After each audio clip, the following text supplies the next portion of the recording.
In today's session, we're going to be talking about a topic, what are you really buying? And we're going to be going through a couple of examples just off the back of a couple of conversations that I've had over the last couple of weeks. Before we do that, just want to remind you that this is sponsored by the Property Investor app, which is the UK's first property investment platform, which showcases all kinds of deals all over the UK. Whether you're looking for that below market value deal, that rent to rent deal, that lease option deal, we've got them all there. Now, there are two ways to get involved. You can either go to the website, which is propertyinvestораpp.co.uk, or if you've got a smartphone, go to the App Store, type in Property Investor and download it from there. So let's get into it. What exactly are you buying? Because someone called me, they go, Arsh, I'm looking to buy this property. And we started going through the process, started to understand what is it that they're purchasing. And the reality was that the property that they were purchasing wasn't actually fit for the purpose that they wanted to purchase it for. And this kind of brought me onto this topic as to how much due diligence do you do on the purchase, on the property that you're about to purchase. Do you do it before you actually start spending money?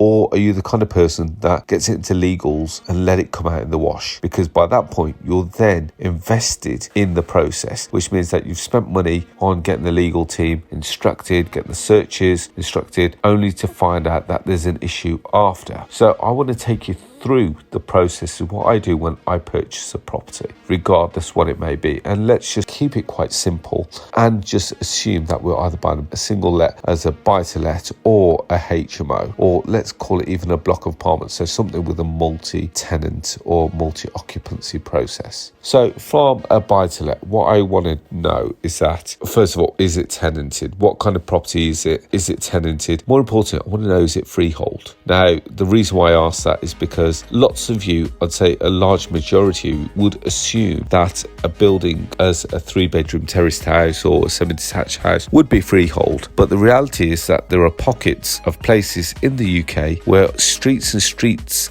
of houses are actually leasehold. Now, it's really important that you find this out, because if you go off and try and get a mortgage, the valuer will value it, which means that you're then in the process of getting a mortgage, only to find out during the legal process that it is leasehold. And then when it comes to leasehold, lots of questions that you need to ask, such as who is the freeholder? So is it a local authority or is it a private entity? Then you start asking questions about how long's left on the lease, when was the lease issued, how many years was initially issued on the lease. So sometimes if it's a local authority, they'll either issue a 99-year lease or a 125-year lease, or in some scenarios you get a 999-year lease, which is as good as a freehold, because let's face it, no one's going to last that long. Well, I don't intend on lasting 999 years, so it is as good as freehold. Now, with leaseholds, obviously you've got call it a slight complication of understanding what is the service charge and what is the ground rent and what do they entail. If you're buying a flat in a block, then that becomes a little bit more complicated, because then you have to identify, with a leasehold, you have to identify who you're paying the money to and what does that money actually entail and what's it for. Is it for maintenance, etc., or is it then held in what's called almost like a sump fund? Now, the reason why they call it that is because they hold those monies on account so that should there be a maintenance issue, it can be paid out of that. So you could also then start to request all kinds of stuff from the freeholder, such as management accounts for the last few years, to see how much money have they actually spent. More importantly, with the freeholders, you can request all kinds of information. Have you got any works planned over the next 2 years, so that you can start to understand, not only am I purchasing the flat, but what else am I going to have to put my hand in my pocket for over the next couple of years? And not many people ask these questions, and what they find is that they actually end up having to then pay for these works later on down the line. And some people may not have the money for that, and especially if you're purchasing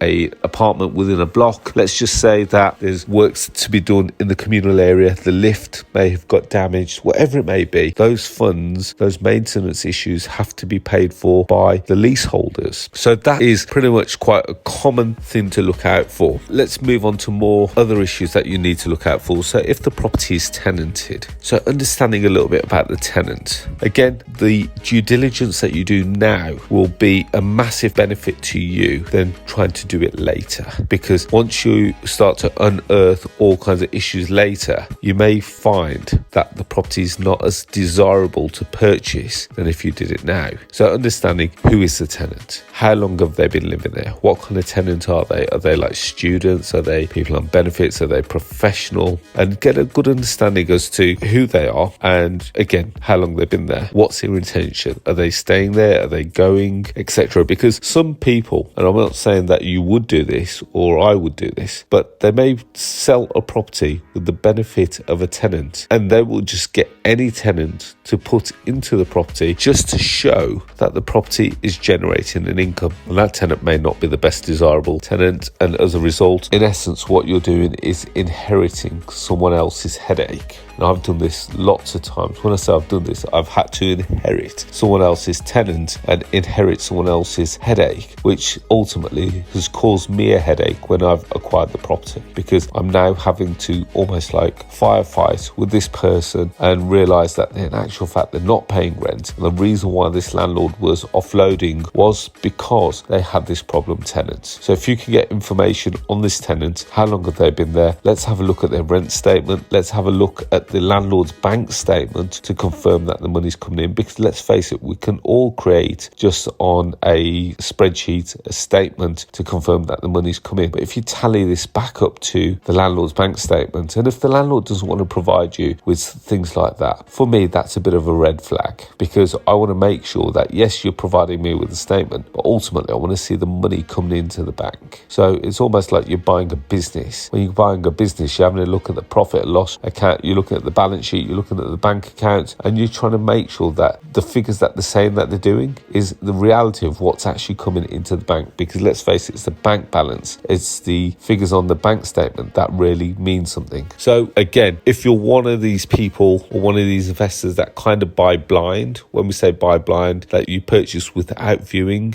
I admire you because you save yourself a lot of time, but also it only takes that one purchase to go wrong and it can cost you dearly. And I'm not saying this to scaremonger you, but when I purchase something, I always go and touch and feel it, and so that I can also understand what am I getting into. Because again, if I've not seen it, I've not done the correct level of due diligence, I would be the only person to blame should something go wrong thereafter. And again, when you're purchasing properties, if you're having to purchase it with cash because it's a speedy transaction, it can actually be quite a costly mistake. Now, I appreciate there's lots of ways that we can get around it, but initially you've got some pain to deal with. So I'm a great believer of prevention is better than cure. So if I can prevent something from happening, I don't have to cure it thereafter. So if you can spend this time initially, even if it delays the whole process, it doesn't matter because it's for your benefit. If the seller is trying to push you for a quick completion, you've got to say to them, guys, I'm going to take my time to get this due diligence correct. And if they are not happy with that, perhaps they're trying to get you to push it through so that you don't unearth something that they don't want you to know. Does that kind of make sense? And again, I've come across scenarios all this time, and it's only once I spend the time and do the due diligence, I can go back to them and say, guys, okay, you said this was happening. This is actually the reality. Now, off the back of that, I'm now going to have to come back and either renegotiate or pull out of the deal. And I don't mind doing that because right now I've not spent any money. Whereas if we go through to solicitors, it goes through, start getting valuations, pay mortgage, valuations costs, surveyors costs, etc. I could be hundreds, if not thousands of pounds into a transaction and not have anything to show for it. So again, do it now and it will save you in the long run. So we've talked about lease, trying to figure out, is it leasehold or freehold? We've identified a little bit about the tenant. We want to understand a lot more about the income. We want to understand a lot more about the tenant. We want to understand a bit more about the tenancy. Again, understanding bits about the deposit. Where is that held? Who's it held with? Is there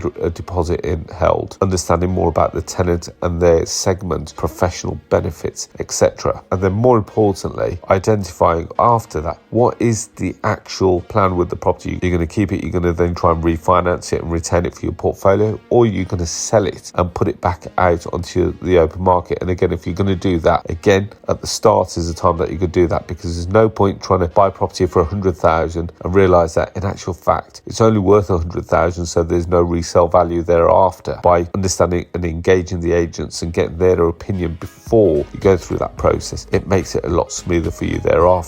Now, moving forward, slightly more complex matters with regards to purchasing a property with multiple occupants occupancy. It's similar to purchasing a buy-to-let, because instead of now just identifying one tenant with one income, we're now looking at 4 or 5 tenants depending on how many people are in the property, and then you go through the whole process. Who are they? And you do this individually, because again, you can't just say, okay, unless they're all on one tenancy, and that's quite common in a student style house. Whereas here, if you look at a property and then you go through it and then say, yeah, room 1, this is what their scenario is, room 2, this is their scenario, you go through again, understand how much rent are they paying, how long they've been living there, looking at the condition of the property, how are they treating the property, more importantly trying to get a good understanding as to who's almost like head honcho in the property and almost running as like a caretaker figure. And there will be one in every HMO, someone that everyone aspires to or almost looks up to. And because it's really important for you to identify who this is quite early on, because this person could then continue to act as almost like a caretaker figure for you. You can also identify who are the problem or who are the issues within the house, because when it comes to multi-occupancy, it only needs one bad tenant to act or play up, and it can alienate the rest of the tenants. And believe it or not, I've said this before, that it's not the bad tenant that will leave first, it's always the good tenants. Because let's face it, if they're a good tenant, they've got plenty of choices of places to go, whereas the bad tenants, other landlords will be able to weed out from the interview process that they're not a person that they want to live in their property. So again, something for you to take into consideration there. Who's in the house? How are they living there? Are they on benefits? If they're on benefits, you need to then divulge into their benefit status. How much are they paying? What benefit are they on? How often do they get paid? You know, little things like if they're on universal credit, will they give you access to their portal so that you can see the frequency of their payments, etc. Also potentially request the rent to come direct to the landlord. If they're working tenants, how they're paying. Are they paying weekly? Are they paying monthly? Are they paying fortnightly? Again, how is the process? Is it going into a bank? Is it cash collection? There's lots of different ways that tenants can pay. So identifying this very early on will determine, in actual fact, how much is the property generating, because some tenants may be paying weekly, some tenants may be paying monthly. Has it been calculated correctly? If you're paying monthly, are you paying 12 calendar months, or are you paying 13 4-week periods? So without teaching you to suck eggs, in a year, we've got 365 days, we've got 52 weeks, we've got 26 fortnights, we've got 13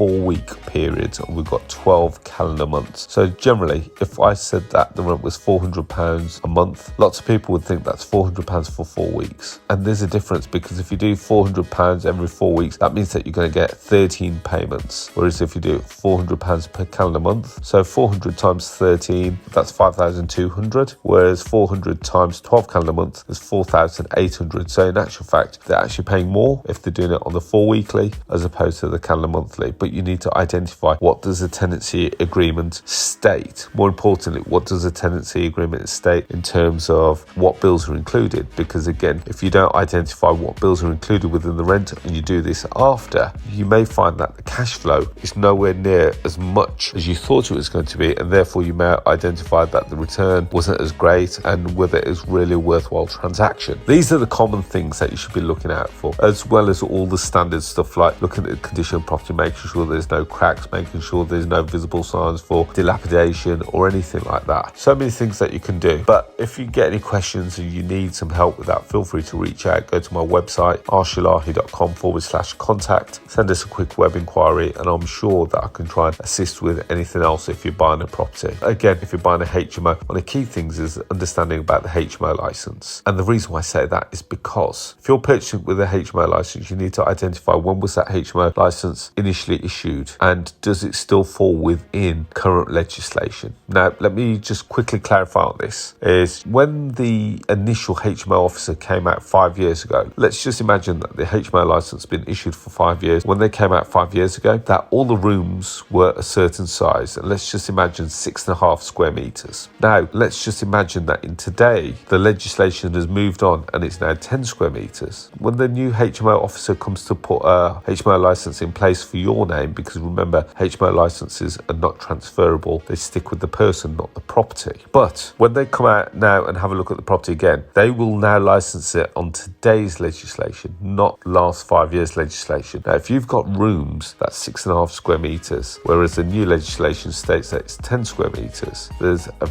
very good chance that there'll be a couple of rooms which will no longer be able to be used, which means that the HMO officer is going to say these are too small, no longer can be used as habitable rooms, and ultimately this is going to have an impact on your income, because again you've just lost the room, which ultimately goes back to the point, is it as good a purchase as you thought it was, and is the return as good as you thought it was? So that's really important, especially if you're buying a HMO. So there we have it, guys. Hopefully that's given you something to think about, and that's full of golden nuggets there. So as always, if you want to connect with me on social media, please feel free to do so by finding me on Facebook, LinkedIn, Instagram, Twitter, Clubhouse and TikTok, all under the handle of Arsh. As always, guys, I wish you all to be safe, well and happy, and I look forward to speaking to you all very soon. Thank you. Bye-bye.